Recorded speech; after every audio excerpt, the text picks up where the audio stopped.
आनंद सागरा मुरलीधरा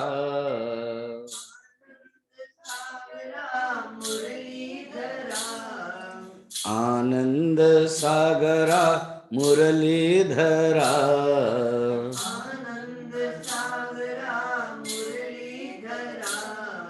मीरा प्रभु राधे श्याम वेणुगोपाला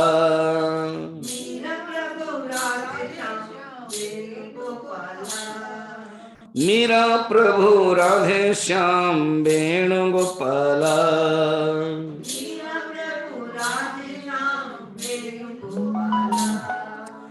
आनंद सागरा मुरलीधरा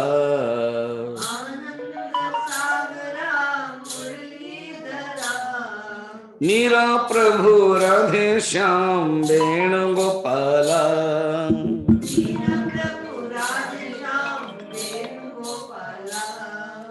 आनंद सागरा मुरलीधरा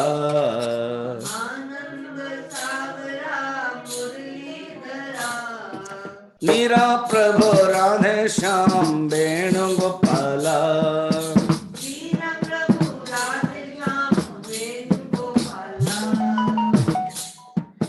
नंद यशोदा आनंद किशोरा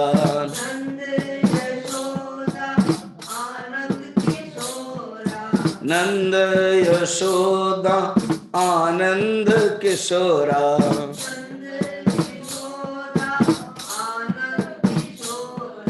जय जय गोकुल बाला जय वेणुगोपाला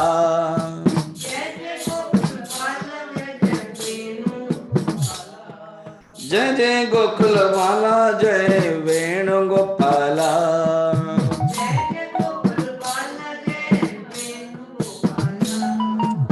आनंद सागरा मुरलीधरा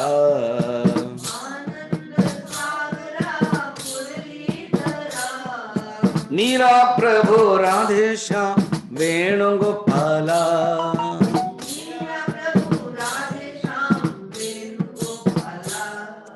वेणुगोपाला वेणुगोपाला वेणुगोपाला वेणुगोपाला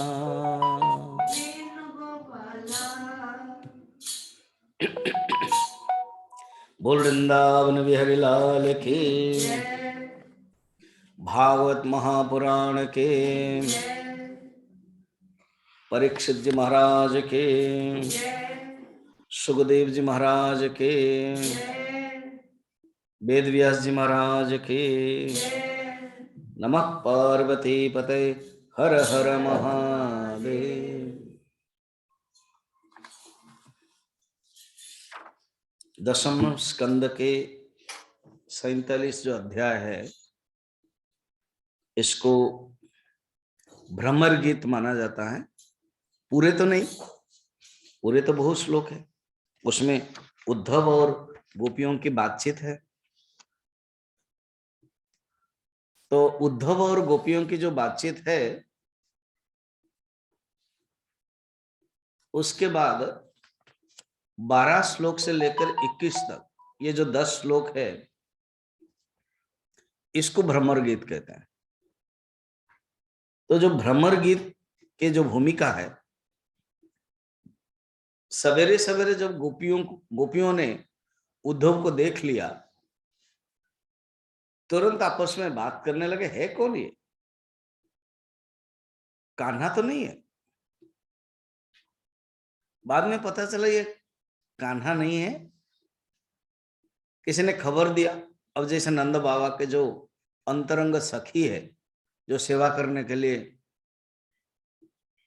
आते हैं उनको तो तुरंत पता चल जाता है, तो उन्होंने बाकी सबको बता दिया। तो नहीं, ये है कृष्ण के कान्हा के सखा है, दयित सखा। दयित माने जो प्रेम करने वाला, इसलिए दयिता पति माना जाता है, प्यारी। और वो प्रवरः मंत्री है, वृष्णि नाम प्रवरः मंत्री है, वो श्रेष्ठ है। विशेषता है उद्धव कृष्ण के जैसा लगते थे, उनके जो रूप है, कृष्ण, उद्धव एंड अर्जुन, ये कृष्ण कलर के हैं। उसमें से और भी दो हैं, द्रौपदी है और वेदव्यास है। वेदव्यास भी कृष्ण कलर के, इसलिए कृष्ण द्वैपायन कहते हैं। वरंतु जो वेदव्यास घोर तपस्या में थे, उनका रंग और काला पड़ गया था। जब सत्यवती माता ने आह्वान किया, आए तो सही, और कहा कि तुम पुत्र देने के लिए एक नियोग करो, उसको बोलते हैं नियोग। तो मैं तो कर सकता हूं अंबिका और अंबालिका के लिए, मगर अभी मुझे समय दीजिए, मैं 1 वर्ष के बाद आऊंगा। सत्यवती रुका नहीं, कहा कि मैं वृद्धा हो गई हूं, हस्तिनापुर में कौन राजा बनेगा, मुझे चिंता हो रही है। तुम नियोग के माध्यम से पुत्र दो, तभी उसकी देखभाल होकर के वो बड़े हो सकते हैं, क्योंकि भीष्म तो मना कर रहे हैं। तब उन्होंने स्वीकार किया। तो उसमें वर्णन है महाभारत में, तो उनका जो वर्ण है कृष्ण है, और घोर तपस्या के कारण और भी कृष्ण कलर हो गए थे, काला। अर्जुन स्तोत्र कृष्ण, एक स्तोत्र कृष्ण दो होते, स्तोत्र कृष्ण माने छोटा कृष्ण, स्तोत्र छोटा। जब वृंदावन में बच्चे लोग ग्वाल वाल खेल रहे थे, उसमें से एक लड़का का नाम है स्तोत्र कृष्ण। अर्जुन को कहते हैं दिति कृष्ण। दिति माने सेकंड, एकम एव अद्वितीयम, फिर द्वि, सेकंड। तो अर्जुन को सेकंड कृष्ण कहते, सुंदर भी थे अर्जुन। रही बात उद्धव की, उद्धव भी बहुत सुंदर थे।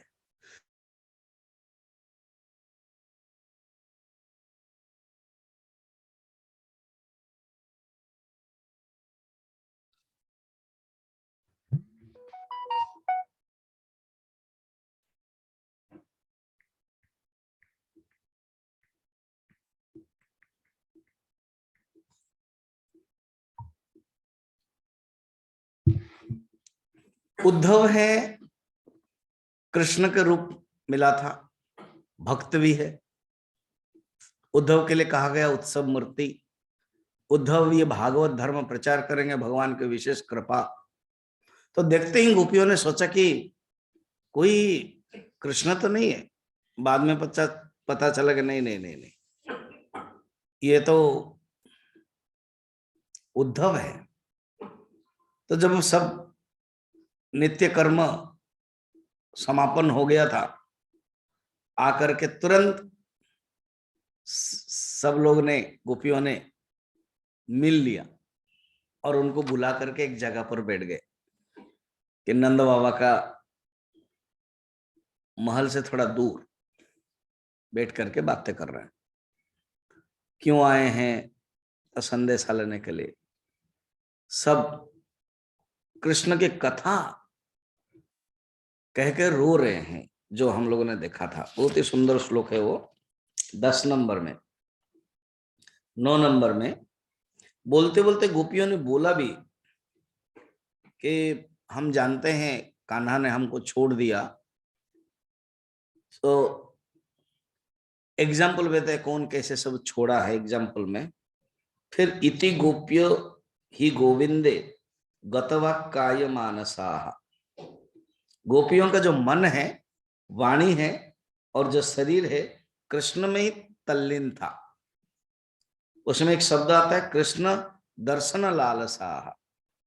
हमारा जो मन है, हमारी जो आंखें हैं, कृष्ण दर्शन की लालसा होनी चाहिए। तो गतवा काय मानसाः कृष्ण दूरे ब्रजम याते उद्धवे त्यक्त लौकिकाः। फिर कौन सी बात किस तरह किसके सामने कहनी चाहिए, वो ध्यान नहीं दिया, भूल गए सब। गायन्त्य प्रिय कर्माणि रुदन्त्य गत प्रिय, 10 नंबर। लीला के, भगवान कृष्ण के जो लीला है, इन लोगों को कहां तक पता है? जन्म तक। भगवान जन्म हुए, फिर उतना जो लीला, और वृंदावन तक सब याद कर रहे हैं, रुदंती, रो रहे हैं। तस्य संस्मृत्य संस्मृत्य, एक एक शब्द बड़ा सुंदर है, उसको याद याद करके, यानी कैशोरो बाल्यो, फिर काचिन मधुकरम, एक गोपी को काचित, काचित में हमारे जो वैष्णव संप्रदाय लोग काचित, काचित मैंने कोई एक, और काचित का सुंदर अर्थ बताया। और जो राधा के लिए कि का माने क्या है, को माने प्रेम सुख। सुखदेव जी यहां नाम नहीं लिया, अभी भी नाम नहीं लिया, और रासलीला के समय भी नाम नहीं लिया। दोनों के समय में उन्होंने राधा का नाम नहीं लिया, मगर राधा के साथ जो रासलीला हुई, रासलीला तो सब गोपियों के साथ हुई, जो राधा के साथ जो भगवान अंतर्ध्यान हो गए, और कान्हा ने राधा को एक अलग दर्जा दिया, उसमें नाम क्यों नहीं है? नाम ये है, सुखदेव जी के गुरु राधा है, गुरु का नाम ऐसे नहीं लिया जाता है। एक दूसरा है, सुखदेव जी के अंदर गुरु के प्रति, राधा के प्रति, राधा इतने प्रेम है, अगर उनका नाम लें तो कहते हैं मूर्छित हो जाएंगे 6 महीना तक, भावावेश में रहेंगे। तो ये तो मुश्किल होगा परीक्षित के लिए। उन्होंने संकल्प लिया है परीक्षित को 7 दिन में हम भागवत कथा को सुनाएंगे, इसलिए वो नाम ले नहीं रहे। मगर गर्ग संहिता में स्पष्ट नाम लिया गया है, और अन्य अन्य पुराणों में कृष्ण के राधा के तो विवाह भी हुआ है बचपन में, और राधा आती थी बरसाना से, कृष्ण के साथ खेलते थे। इसलिए जो सीरियल है कृष्णा हो, विष्णु पुराण हो, उसमें वर्णन है इस प्रकार के। तो राधा का नाम इसे बोलते हैं काचित। वहां क्या बताया था महाराष्ट्र में, अनया राधितो, अनया माने कोई एक गोपी, अनया आराधितो स्तया, जो आराधना करने वाली है। और यहां काचित, को माने ब्रह्म सुख, प्रेम सुख, आ माने आसमंता, चित्त माने ज्ञानम यस्याह, अर्थात जिसके पास कृष्ण के जो प्रेम है वो अखंड रूप में अनुभूति हो, परिपूर्ण हो, वही काचित। ये केवल राधा के लिए, तो ऐसे शब्द है।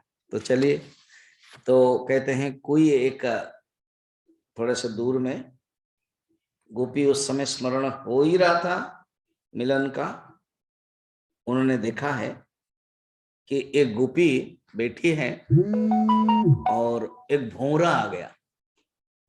जब भौरा आ गया तो भौरा गुनगुनाने लगा,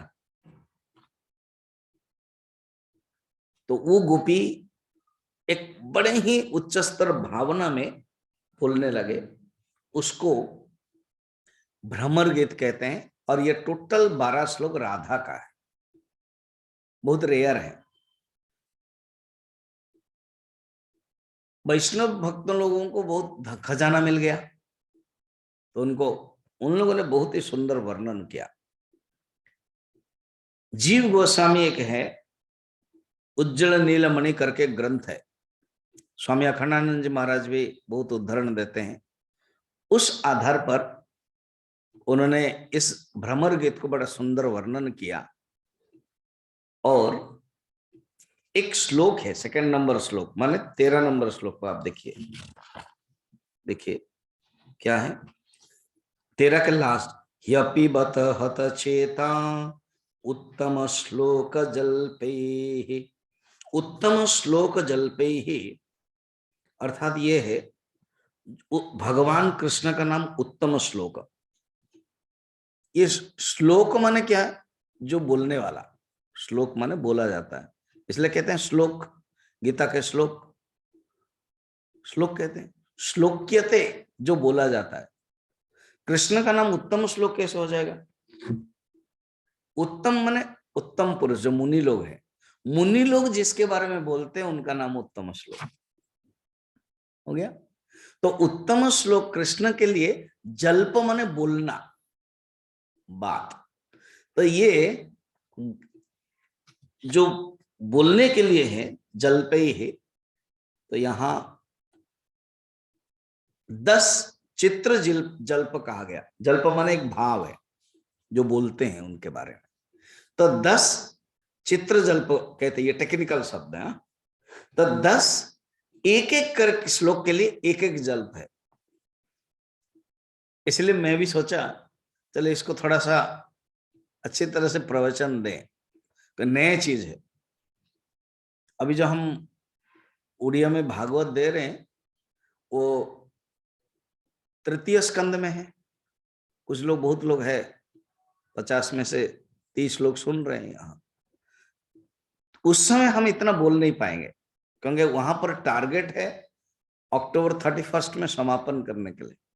यहां मेरे लिए बहुत बढ़िया है, टारगेट नहीं है, मैं बढ़ा सकता हूं, कम तो कर लूंगा नहीं, बढ़ा सकता हूं। तो इसलिए बड़ा सुंदर से ये एक मौका है हम लोगों को सुनने के लिए, मुझे भी बोलने के लिए, आप लोगों के माध्यम से। ये जो 10 जल प्रजल्प है, 10 चित्र जल्प है, पहला का नाम प्रजल्प है, मैं बताऊंगा क्या होता है। एक एक श्लोक में है, इसलिए 10 श्लोक है। देखते हैं कितने दिन में हम लोग देखते हैं, बड़ा इंटरेस्टिंग है, अच्छा लगेगा। अब है राधा के बारे में। मैं अभी भूमिका में ही हूं। अब उच्च स्वर से राधा के अंदर क्रंदन है। अच्छा, मैं ये बताना चाहता हूं, जो गोपियों का जो प्रेम है, जो राधा का जो प्रेम है, ये लौकिक के दृष्टि से नहीं देख सकते। रासलीला में भी हम लोगों ने विचार किया था, ये समझ नहीं सकते। और दो बड़े बड़े जो ज्ञानी है, जो भक्त है, उन लोगों ने सर्टिफिकेट दिया। एक तो नारद दिया है। नारद बहुत बड़े उद्धव जी से, भगवान ब्रह्मा का पुत्र है, मानस पुत्र है, सनत कुमार के बाद ही है। 10 जो पुत्र है ब्रह्मा के, क्रतु, पुलह, पुलस्त आदि जो सप्त ऋषि और दक्ष प्रजापति, इसमें से नारद है। तो नारद गोपियों के बारे में क्या कह रहे? नारद भक्ति सूत्र में कहते हैं, यथा ब्रज गोपी का नाम, भक्ति ऐसी करनी चाहिए जैसे ब्रज गोपियों ने किया है। क्या उनको पता नहीं कि ये गोपियां अनपढ़ है, गंवारिन है, फिर भी ऐसे कह रहे हैं? उन्हें को नंबर 1 में रख रहे हैं क्योंकि उनको पता है कि प्रेम में त्याग चाहिए, प्रेम में अपना अभिमान छोड़ना है, गर्व छोड़ना है। ये सब चीजें गोपियों के अंदर है और सबसे श्रेष्ठ राधा के। तो राधा जब बैठी है, एक महादेवी मूर्ति जो राधा के रूप में है, हरि कथा करके एक भक्त बंगाल में लिखा है, उसमें है, सखी अंके हिम बपूर सना अवश पाणी तल धरा तले शेष दशा दश। कहते हैं विरह वेदना की घनायित विग्रहवती श्री राधा रानी क्या कह रही? सखी अंके हिम बपूर सना अवश, क्या कहूं मैं, क्या ना, ये जो मुझे भगवान के कान्हा का विरह में एक ज्वर हुआ है। कटाह में जो कढ़ाई, कढ़ाई को कहते हैं कटाह, कढ़ाई में उबलते तेल से भी अधिकतर उत्ताप युक्त, उत्तापी पुटपाकतोपि तीव्र ज्वाला से जल रहा है। जैसे तेल हम अभी हम गर्मी के दिन में, ठंड के दिन में तेल उबालते हैं और पकोड़ा बनाते हैं, है ना, कुछ और कुछ भाजिया बनाते हैं, भुजिया, कुछ पकोड़ा, तो तेल उबलता है, पूरी बनती है, उबलता है। अगर तेल गर्म नहीं है, उबल नहीं रहा है, तो फिर होगा नहीं। तो इसी प्रकार मेरे जो बदन है, मेरे जो मन है, वो बड़ संताप में है केवल देखने के लिए। ये एक एग्जाम्पल दिया। एक दूसरा एग्जाम्पल दे रहे हैं, कालकूट एक विष होता है, समुद्र मंथन में जब निकलता है वो कालकूट विष है। वो कालकूट विष से भी बहुत तीक्ष्ण है। गरलम ग्रामादवीक्षोवण, ये सब नीलमणि उज्जवल की किताब में है। इसको साथ हम जोड़ रहे हैं अभी, राधा की अवस्था। फिर कठोर शैल सदृश वक्ष को विदीर्ण करके मर्म स्थानों में पीड़ा पहुंचा रहा है। जैसे कोई पत्थर है, वो जो पत्थर है कठोर शैल सदृश, मेरी जो छाती को दंभोलेरपि दुस्सह, ऐसे जलन भीषण विशोचिका रोगी को मैं कैसे करूं। तो एक सखी, बातें हो रही हैं, तो एक सखी का नाम है ललिता। ये अलग प्रसंग को यहां जोड़ रहे हैं, राधा के बारे में बता रहे हैं। बहुत कम मिलता है, हम लोग वेदांत वालों में इस प्रकार के भक्ति ग्रंथ पढ़ना और बोलना, इसलिए एक मौका है। तो ललिता बोलती है, राधे तुम्हारे शरीर में अगर इतने भगवान को विरह में इतना जलन हो रहा है, तो क्यों न मैंने गर्गाचार्य की पत्नी से, ये सांडिल्याचार्य की पत्नी पूर्णमासी, उनसे सुना था।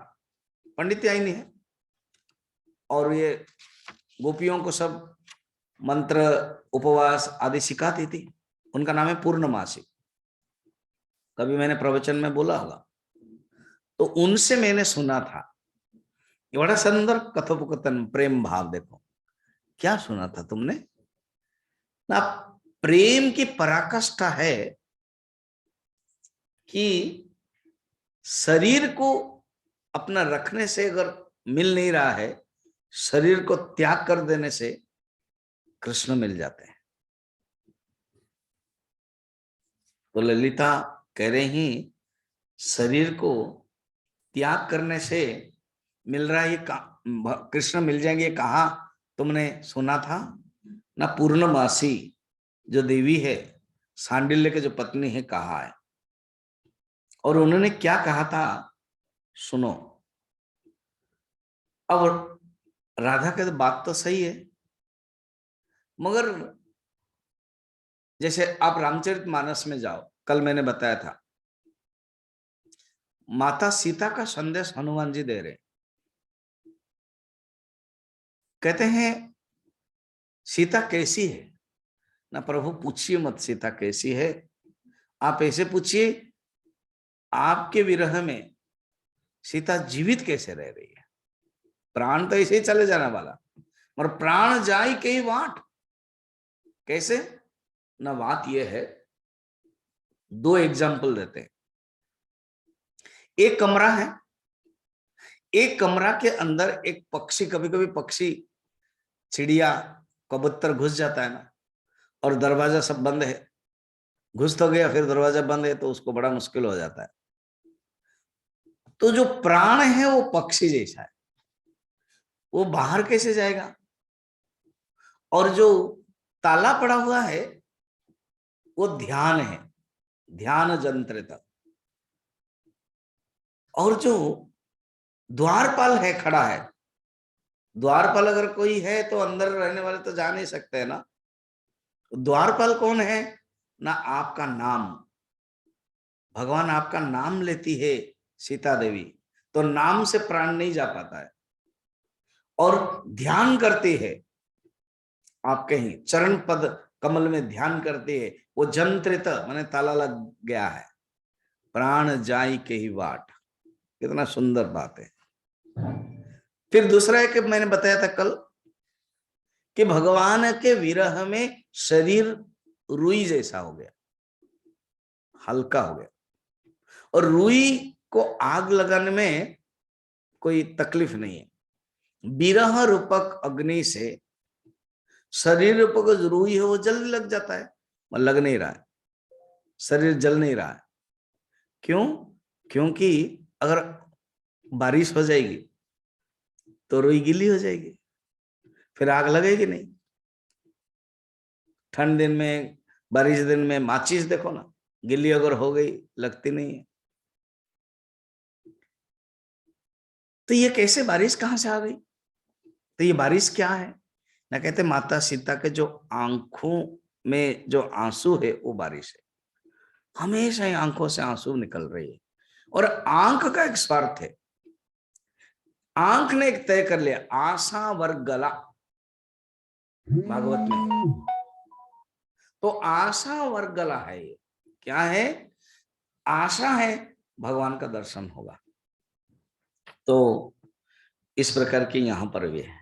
मेरा भरोसा है, दृढ़ संकल्प को हृदय में धारण करके मैं जब शरीर त्याग करूंगा ना, तो पता है ना क्या वेदांत में पढ़ाया जाता है, बड़ा सुंदर वर्णन है संत ने यहां दिया है। वेदांत में पढ़ाया जाता है, ये जो शरीर है ये पंचभूत का, मिट्टी, पृथ्वी तत्व, जल, अग्नि, वायु और आकाश। बस मैं चाहते हूं ये मेरे शरीर यहीं चला जाए और वृंदावन में यहीं पर रहें, और एक एक अंश में मेरा रहें, जो कान्हा के लिए, कान्हा को सानिध्य प्राप्त करे। अभी तो प्राप्त नहीं कर पा रहे हो, मगर जो शरीर त्याग करने पर शायद हो जाएगा। कैसे? बड़ा सुंदर वर्णन है। कहते हैं कान्हा तो यहां नहीं है, मथुरा में है। तो जो मथुरा के जो रास्ता है ना, उस रास्ता में अगर कोई मेरे राख को डाल दिए और जिस रास्ता में कान्हा चलेंगे तो उनका चरण कमल तो मेरा शरीर में पड़ेगा। और जो जल, जल को मथुरा में जो नदी है, यमुना नदी है, उसमें डाल दें, कान्हा जब स्नान करेंगे तो मेरा स्पर्श मिलेगा, मैं उनके स्पर्श प्राप्त करूंगा। अच्छा, ललिता ने पूछा अग्नि तत्व का क्या क्या करोगे? ना, अग्नि तत्व है प्रकाश के साथ संबंध है। कान्हा तो रोज दर्पण देखते हैं, तो मेरा जो शरीर का जो अग्नि तत्व है वो दर्पण में घुस जाएगा प्रकाश रूप में, तब मैं आनंद पाऊंगा, पाऊंगी।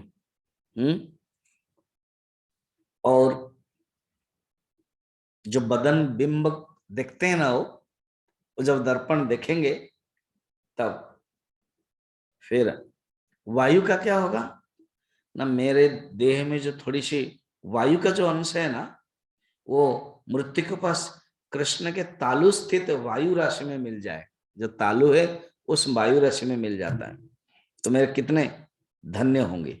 और आकाश का क्या होगा ना, आकाश में जिस घर में वो रहते हैं, जिस घर में वो रहेंगे, उस घर में जो आकाश होता है,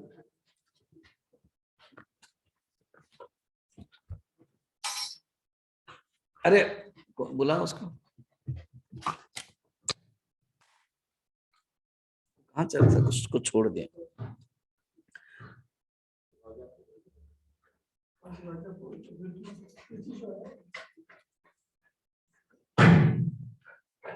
छोड़ कहे दी।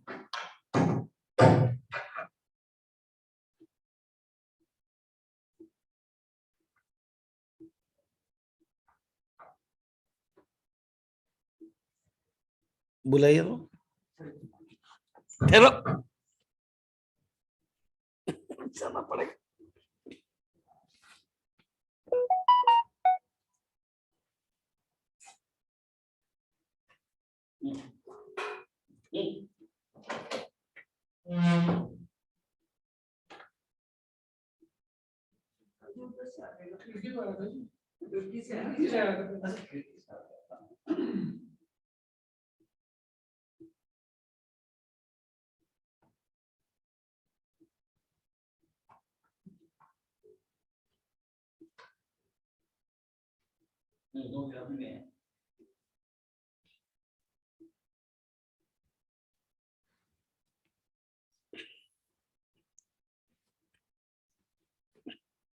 उसके बाद वर्णन करते हैं यहां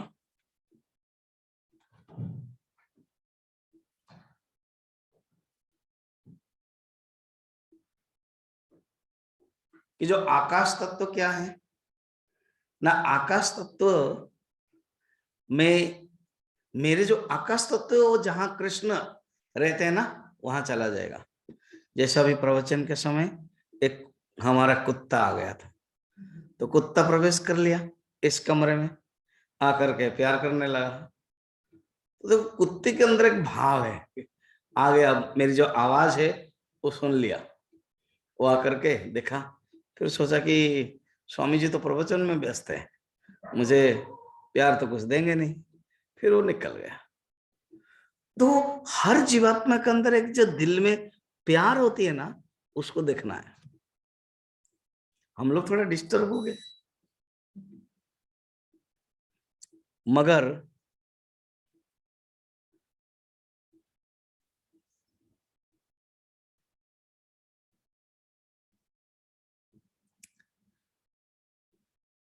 बोल वृंदावन बिहारी लाल के, थोड़ा जयकार प्यार से नहीं हो रहा है। वृंदावन बिहारी लाल के, गोविंदा जय जय गोपाल जय जय, गोविंद जय जय गोपाल जय जय, राधा रमण हरि गोविंद जय जय,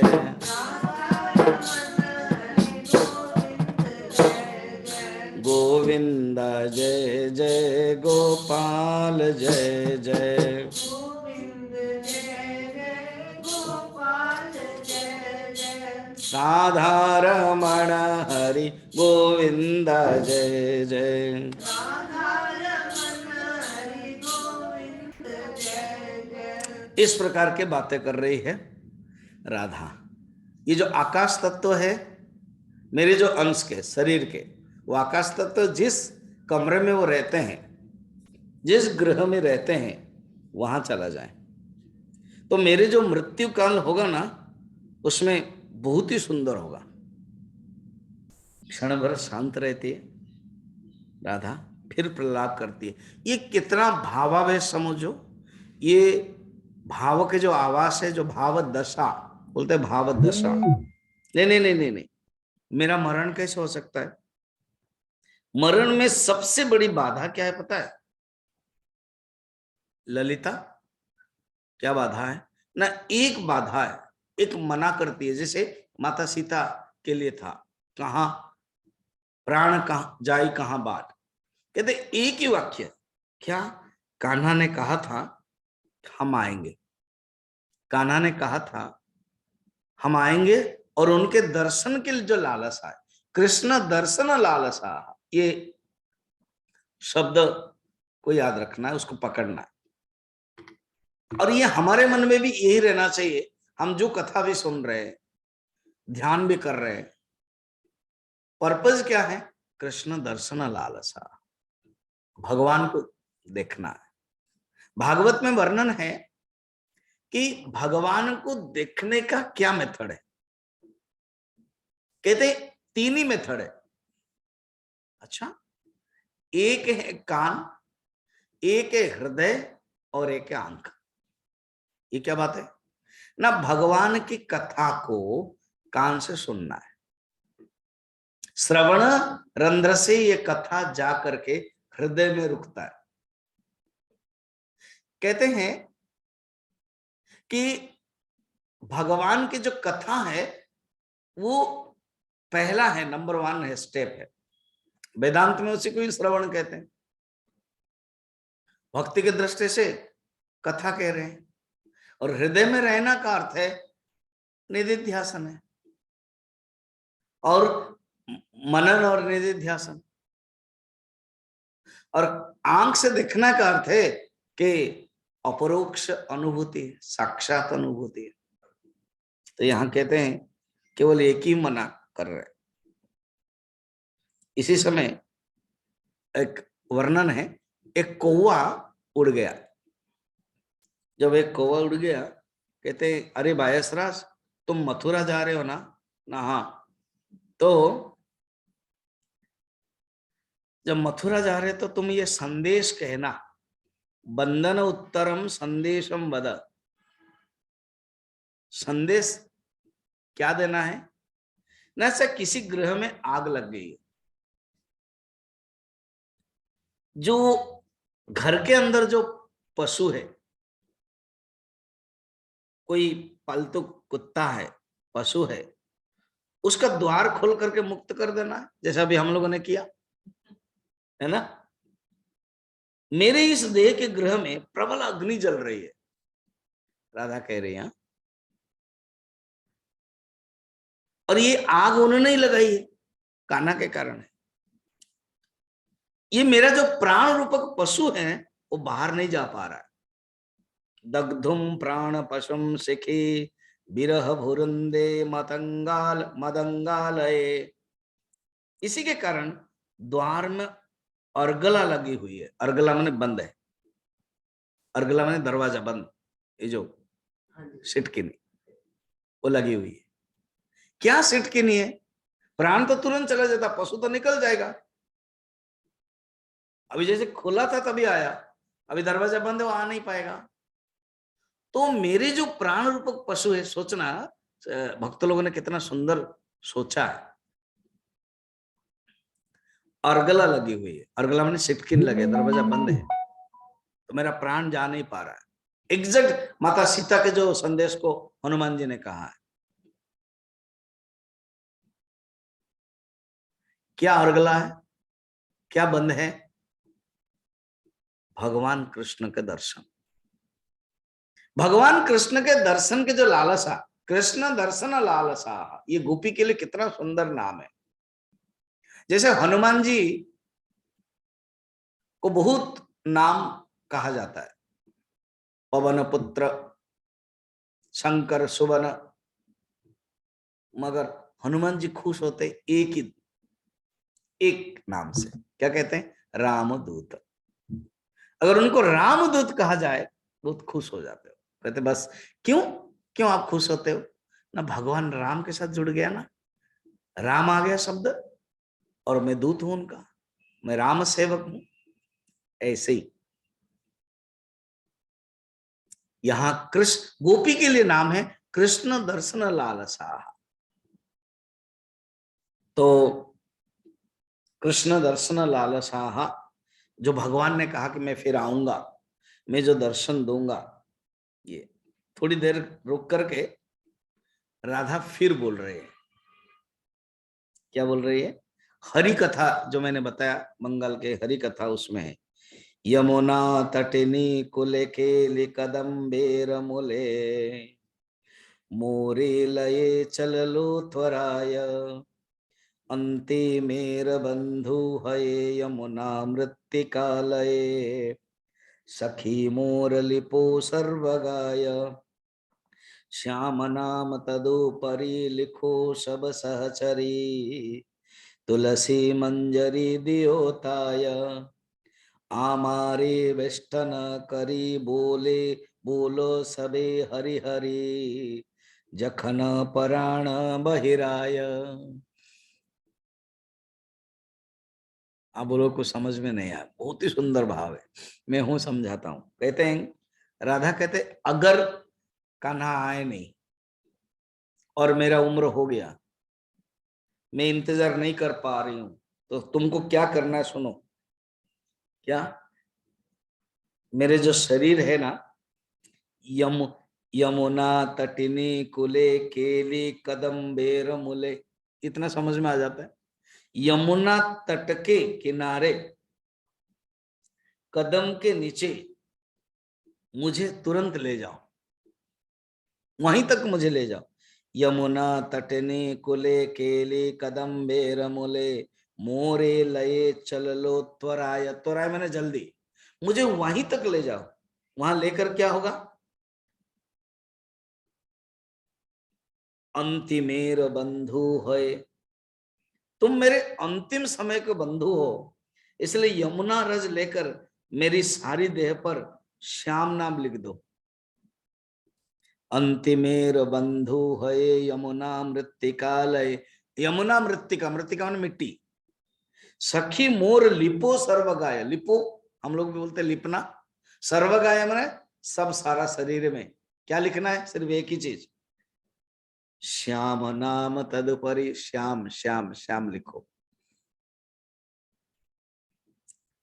उसे फिर मेरा जो शरीर अगर नहीं रह पाएगा, विरह में चला जाएगा, तो क्या करना? शरीर में श्याम श्याम लिखो और उसके तुलसी मंजिर में, मंजिर माने तुलसी जो फूल है, तुलसी जो मंजरी है, पता है तुलसी मंजरी में माला बनाया जाता है, जगन्नाथ को दिया जाता है, कृष्ण को दिया जाता है। दक्षिण भारत में और जगन्नाथ में ये तुलसी मंजर की बहुत प्रसिद्ध है। इवन बद्रीनाथ में भी होता है। पूजा जब होती है, तुलसी वो वन तुलसी है, वो अलग प्रकार के तुलसी, पत्ते थोड़े बड़े बड़े होते हैं उसमें। ठंड है ना, आपने देखा होगा जो बद्रीनाथ गए हैं तो उसमें जो प्रसाद के साथ तुलसी माला भी देते हैं। तो कहते तुलसी माला लगा देना। श्याम नाम तदुपरि लिखो सब सहचरी, तुलसी मंजरी दियोताय आमारे बेष्टन करी। मेरे प्राण जब चले जाता है ना, मेरा प्राण जब निकल जाता है, तो बस एक ही चीज करना, आमारे बेष्टन करी। आमारे माने हमको, हमको बेष्टन करे माने पूरा चारों तरफ घेर करके करके बोलो सबे हरि हरि। राधा कहती है बस इतना ही करो, सब लोग मिल करके हरि हरि करो। जखन प्राण बहिराय, जखन प्राण बहिराय, जब प्राण चला जाता है, हरि हरि कहना। कितना सुंदर है भाव। तो इस प्रकार के यहाँ विरह में वही भाव है।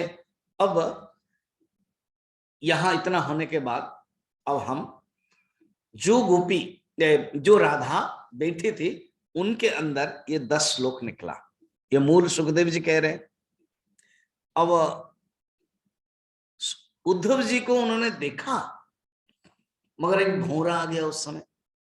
तो भौरा के नाम, भौना के बदौलत उन्होंने ये 10 श्लोक कहा। इस 10 श्लोक चित्र जल्प काव्य शास्त्र में कहते हैं। गौड़ीय वैष्णव संप्रदाय में उद्धव के सामने जो बातें होती है उसको जल्प कहते हैं। शब्द है चित्र जल्प।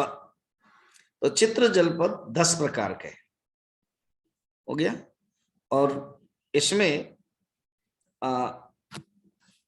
उनके अंदर जो भाव है, फिर उसके बाद स्नेह, मान, प्रणय, राग, अनुराग, भाव, महाभाव, फिर रूढ़ महाभाव, अधिरूढ़ महाभाव, ये सब वर्णन है। पहला श्लोक देखते हैं। मधुपकितव बंधो मां स्पृशांघ्रि सपत्ना। मधुप, अरे मधुप, तुम तो कितप बंध हो। इसमें ये जो 10 प्रकार के चित्र जल्प है, ये पहला जल्प का नाम है प्रजल्प। ये प्रजल्प में क्या क्या होता है ना, प्रजल्प में वर्णन है, वर्णन करते हैं। प्रजल्प का अर्थ क्या होता है? प्रजल्प का अर्थ है असूया ईर्षा मदयुजा यो बधीरण मुद्रया प्रियस्या कौशल दुद्गारः प्रजल्प संप्रकृतितः। प्रजल्प में 3 भाव है, संचारी भाव है, असूया, ईर्षा और गर्व। कितव शब्द से असूया प्रकट होती है, कितव।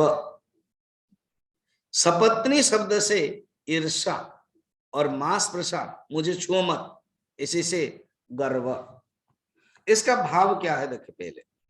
अरे ये मधुप, कपटी के सखा हो, कितब मंद, कितब माने कपटी, इसलिए तू भी कपटी है, तो हमारे पैर को मत छुओ। मधुप पितव बंधो मास प्रसंग्रे सपत्ना। फिर श्री कृष्ण ने जो बनमाला पहने हुए हैं, हमारी सोत, सोत माने जो मथुरा के जो रानियां हैं, मथुरा के जो महिलाएं हैं, मथुरा के जो प्रेमिका हैं, उनको तो ऐसे ही किए हैं। और तुमने क्या किया, ये भौरे को लेकर के कह रहे, तुमने एक फूल में पहुंच करके, जब मधुमक्खी फूल में पहुंचता है ना, उसका केसर वो मूंछ में उसका पीलापन आ जाता है, तुमने भी ऐसे ही किया। और तू जैसा एक फूल से दूसरा फूल तक जाता है, छोड़ देता है, तुम्हारा जो स्वामी है कृष्ण इस प्रकार के ही करते हैं। इसलिए क्या जरूरत है संदेश देने के लिए, संदेश एक बहाना है, ये केवल उस तरह द्वारा यहां भेजने की क्या आवश्यकता है। तुम भी काला हो, वो भी काला है। तो 12 नंबर श्लोक में प्रजल्प बताया, और 13 नंबर श्लोक में सेकंड भाव है परिजल्प। तो ये गोपी के, स्पेशली राधा के जो भावना है, जो भाव दशा है, वो एक एक करके बता रहे हैं, जो हम लोग फिर कल देखेंगे। ओम पूर्णमदः पूर्णमिदं पूर्णात् पूर्णमुदच्यते पूर्णस्य पूर्णमादाय पूर्णमेवावशिष्यते। ओम शांति शांति शांति। हरि ओम, श्री गुरुभ्यो नमः। हरि ओम।